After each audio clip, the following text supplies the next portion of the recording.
సామాన్యులు పడే ఇబ్బందులు ఇంత అంతా కావు. మీరు ఇప్పుడు చూసుకున్నట్టయితే పాస్ట్ 2-3 నెలలు 4 నెలల నుంచి పెట్రోల్ డీజిల్ ధరలు, కరెంట్ ఛార్జీలు, ఆర్టీసీ ఛార్జీలు, నిత్యావసర ధరల సరుకులు, గ్యాస్ ధరలు అయితే ఇంకా చెప్పలేము. 1050 దానిపైన సబ్సిడీ కూడా ఎత్తేసారు. స్కూల్ ఫీజులు, చిన్న పిల్లలకి స్కూల్ స్టార్ట్ అయినాక చిన్న పిల్లలని చదువుకోవద్దనే ఉద్దేశంతో కేసీఆర్ చేస్తున్న ఈ ప్రయత్నం చదువుల తల్లి సరస్వతిని అగౌరవపరుస్తూ సబితా ఇంద్రారెడ్డి గారు ఈరోజు నిజంగా కూడా శోచనీయం. ఒక ఆడ మనిషికి మినిస్ట్రీ కేటాయించిన తర్వాత పేద పిల్లలకి విద్యను దూరం చేస్తున్న సబితా ఇంద్రారెడ్డి గారిని మరి మేము ప్రశ్నిస్తున్నాం. ఇది ఎక్కడ తెలంగాణలో ఎక్కడా జరగని విధంగా జరుగుతుంది. ఈరోజు పిల్లలు బడులు పోలేని పరిస్థితి. ఆ విధంగా స్కూల్ ప్రైస్ పెంచారు. స్కూల్లో నేను వెళ్ళి అడిగితే ఈరోజు వాళ్ళ జీతాలు ఎంత, ఒక ఆటో డ్రైవర్ కానీ ఒక రిక్షా పుల్లర్ కానీ ఎవ్వరు కూడా నిజంగా కూడా వాళ్ళ పిల్లలు చదువుకోలేని పరిస్థితి. మేము పంపమ్మా అని చెప్పి ఇంట్లో కూర్చోబెట్టుకుంటున్న పరిస్థితి ఈరోజు. ఇవే కాకుండా మొన్నటి వరకే ఆర్టీసీ ఛార్జీలు పెంచారు. ఆర్టీసీ లాస్ లో ఉందని చెప్తూ 4 కిలోమీటర్లు ఉన్న బస్ పాసులు స్టూడెంట్స్ వి 165 ఉన్నది 450 పెంచారు. అంటే 200% పెంచారు. 8 కిలోమీటర్లు ఉన్న బస్ పాస్ 200 రూపాయల నుంచి 600 రూపాయలు పెంచారు.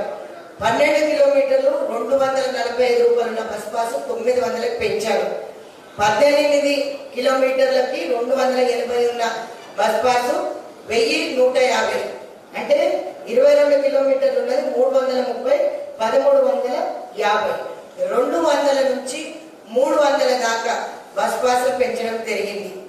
ఈరోజు జీతాలు లేని పరిస్థితి, జీతాలు సరిగ్గా రావట్లేదు. నిరుద్యోగులకు ఉద్యోగాలు లేవు, మహిళలకు ఉపాధి లేదు. మద్యం షాపులు, బెల్ట్ షాపులు తప్పిస్తే వేరే ఏది కూడా తిరగట్లేదు. ఈరోజు తాగుతున్నారంటే సంపాదించినంత కూడా మద్యంకి వెళ్ళిపోతుంది. దానిపైన రెవెన్యూ వస్తుంది. కేసీఆర్ ప్రభుత్వాన్ని నేను ఒకటే అడుగుతా, టీఆర్ఎస్ పార్టీని, మీకు చిత్తశుద్ధి ఉందా? పిల్లలని చదువుకొనివ్వాలి. ముఖ్యమంత్రి బయటికి రాడు, హోమ్ మినిస్టర్ కనపడాడు, డీజీపీ మాట్లాడాడు, స్పందించాడు, ఉన్న అపాయింట్మెంట్ ఇవ్వడు. కొన్ని సబితా ఇంద్రారెడ్డి దగ్గరికి పోయి పిల్లలు ఏదైనా మొదలుపెట్టుకుంటే ఆమె కూడా బయటికి రాని పరిస్థితి, హేళన చేసే పరిస్థితిగా మాట్లాడుతుంది. మరి మేము అడగాల్సింది ఎవరు? ఏదన్నా చేస్తే ఇమీడియట్ గా మమ్మల్ని తీసుకుపోయి లోపటేస్తారు. అంటే అడిగే హక్కు కూడా మహిళలకు లేదా? రాబోయే కాలంలో ప్రజలందరినీ కూడా విజ్ఞప్తి చేస్తున్న, ఏ ఒక్క మంత్రిని, ఏ ఒక్క ఎమ్మెల్యేని తిరగనీయకుండా చేయాలి. మీ కాన్స్టిట్యుయెన్సీలో తిరిగినప్పుడు వాళ్ళని పట్టుకొని అడగండి, మన పిల్లలని ఏ విధంగా చదివియాలి అని చెప్పేసారు. అరే ఈరోజు బడిలకు పోలేని పరిస్థితి, ఉద్యోగాలు లేని పరిస్థితి, మహిళలకు ఉపాధి లేని పరిస్థితి, గ్యాస్ ధరలు కట్టుకోవాలా? ఆయిల్ ఈరోజు పల్లీల నూనె కానీ, ఆయిల్స్ కానీ, ఎసెన్షియల్ కమోడిటీస్ పప్పులు ఉప్పులే కానీ కొనలేని పరిస్థితి ఆడవారికి. ఈరోజు మేము అడుగుతున్నాం, ధరల పైన నియంత్రణ పెట్టరు, కేంద్ర ప్రభుత్వం పెట్టదు, రాష్ట్ర ప్రభుత్వం పెట్టదు. పెట్రోల్ డీజిల్ ధరలు తగ్గించినట్టే తగ్గించి మళ్ళా కొండంత పెంచి కూర్చున్నారు.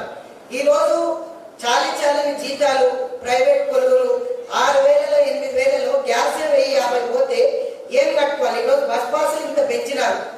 విద్యాబుద్ధి ఇవ్వాల్సిన ఈ ప్రభుత్వం ఫ్రీ ఎడ్యుకేషన్ ఇస్తారని మేము కేజీ నుంచి పీజీ వరకు ఫ్రీ ఎడ్యుకేషన్ ఇచ్చాం రాజశేఖర రెడ్డి గారి హయాంలో. కేజీ నుంచి పీజీ కాదు కదా. ఈ రోజు చదువుకోలేని పరిస్థితిలో ఉన్నారు.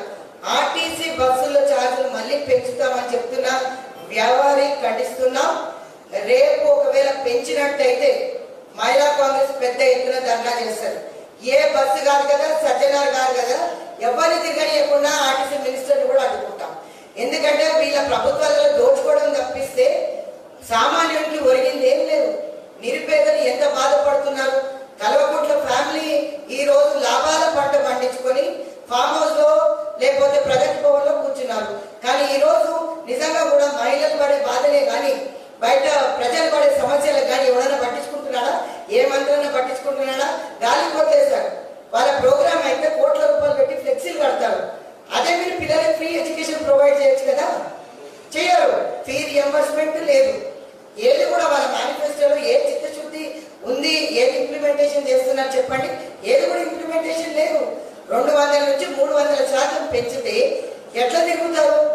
ఆటోలో తిరగలేని పరిస్థితి, ఆటోలు నడవలేని పరిస్థితి, రిక్షాలో తిరగలేని పరిస్థితి. ఏం చేయమంటారు చెప్పండి?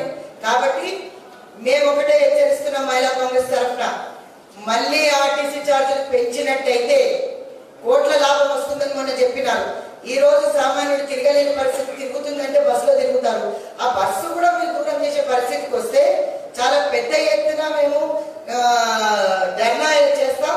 వాళ్ళని తిరగనీయకుండా ప్రతి ఒక్క ఎమ్మెల్యే ఇల్లు ముట్టడిస్తాం. మహిళా కాంగ్రెస్ సోదరులందరూ కూడా, జిల్లా అధ్యక్షులందరూ కూడా ఏ జిల్లాలో బస్ డిపోల దగ్గర ఈ రోజు ధర్నా చేస్తున్నారు. మేము కూడా ఇప్పుడు బయలుదేరుతున్నాం ధర్నా చేయడానికి. మేము ఒకటే హెచ్చరిస్తున్నాం, పెంచకుంటే చాలా మంచిది. ఇప్పుడు పెంచే చాలా అన్యాయం చేసినాం. మా పిల్లలు చదువుకోవద్దా? పేద పిల్లలు చదువుకోవద్దా? ఎస్సీ, ఎస్టీ, బీసీ, మైనారిటీలు అందరూ కూడా ఈరోజు బాధపడుతున్నారు.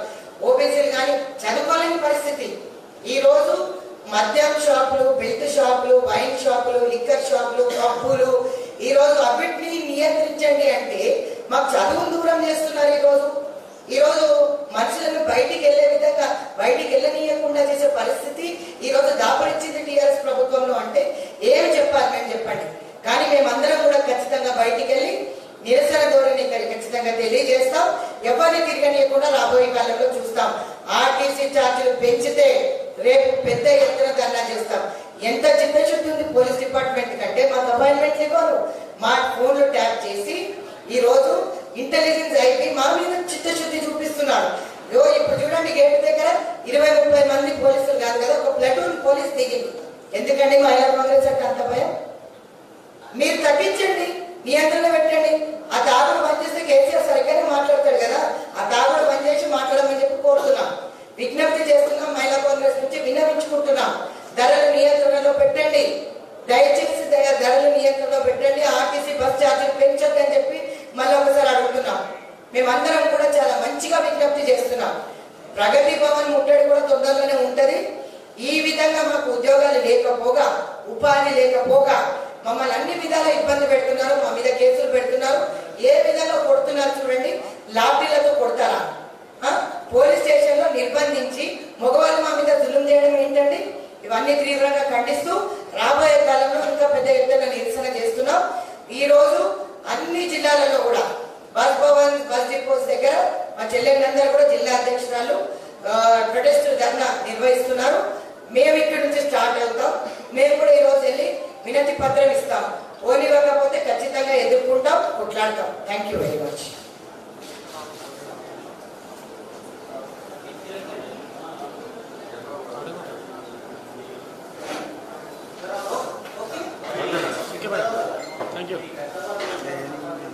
మీరు చూస్తున్నారు ఐ డ్రీమ్ న్యూస్ ని. Please subscribe I dreams. For more videos, subscribe I dream. Please subscribe for more videos. I dream. I dream. For more videos Subscribe, I dream. Please subscribe. Subscribe I dream channel. Do subscribe. I dream. I dream ఛానల్ని subscribe చేయండి. Do watch I Dream.